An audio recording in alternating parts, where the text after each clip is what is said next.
Now I'm going to show you how incredibly easy it is to make a flax cracker, and this will impress your friends, your relatives at parties. They'll be amazed that you could make a cracker out of flax seeds and involve no flour at all in the process.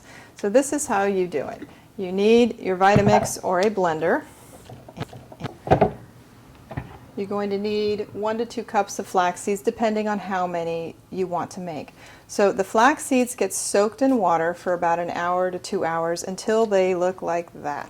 And flax seeds all rich in omega-3 fatty acids, and they're very mucilaginous, so they goop up quite a bit when they are combined with water. And this helps bind it. It's a natural binder, so when you get the cracker, it just comes together once it's dehydrated. Soak some dehydrated tomatoes, sun-dried tomatoes, overnight would be best, or you could soak them with hot water for a couple of hours until they're nice and soft. So you put that in the blender. And then you cut up a variety of vegetables. Here we have zucchinis, red peppers, and carrots. You just cut them up into fine pieces. Add that to your blender here. Add a little bit of garlic for extra flavor. There's a couple cloves minced. Some red onions, just a little bit. This is about 1.5 tablespoons or so. Like that. And a little combination of herbs, some fresh herbs. In this case we have some parsley and some other fresh herbs. That in there. And about 1/2 teaspoon of sea salt. Put that in there.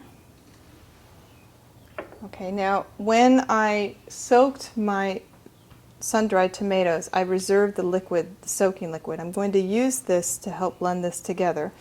Starting at the lowest setting, bring it together. Right. So I'm going to add a little liquid here to bring it together. Now you can make this into a smooth paste, or you can make it chunky.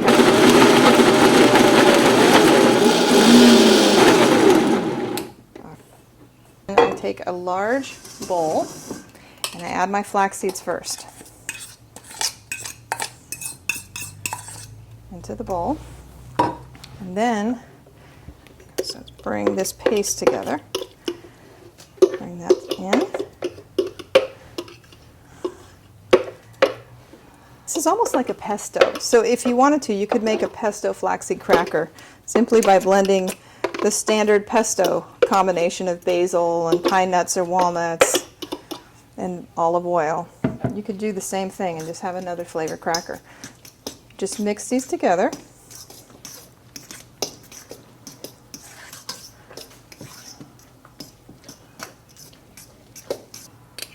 Just like that.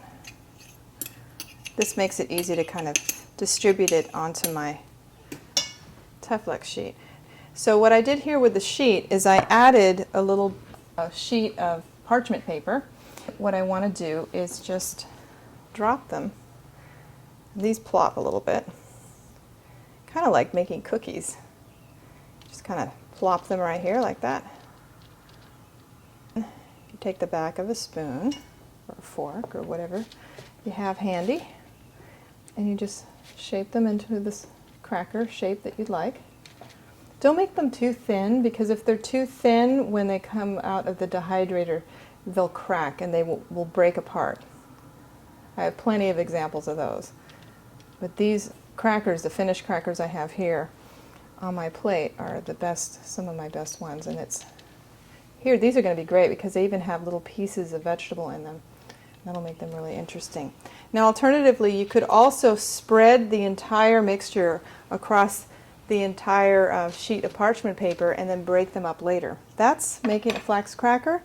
You put them in the dehydrator at around 125 overnight, and then the next morning you see if they're crisp enough to peel off. If they're not, then just leave them in for another hour or two, and then simply peel them off. So you would lift the edge and they start to come off right away, and then you just nudge them off of the parchment paper and they're just like this, and they're fantastic.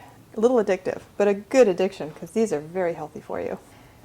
For the flax crackers, 1 cup of sun-dried tomatoes soaked overnight, 1/4 medium red onion minced, 2 cloves of garlic minced, 1/8 cup of any combination of fresh herbs, dill, parsley, oregano, or thyme. Mince those fine. 1 1/4 teaspoons of sea salt, 1 1/2 cups of mixed vegetables of your choice. Choose from carrots, bell peppers, zucchini, chopped fine. 1 1/2 tablespoons of lemon juice, and 2 cups of flax seeds soaked for 1 to 2 hours in 2 cups of water.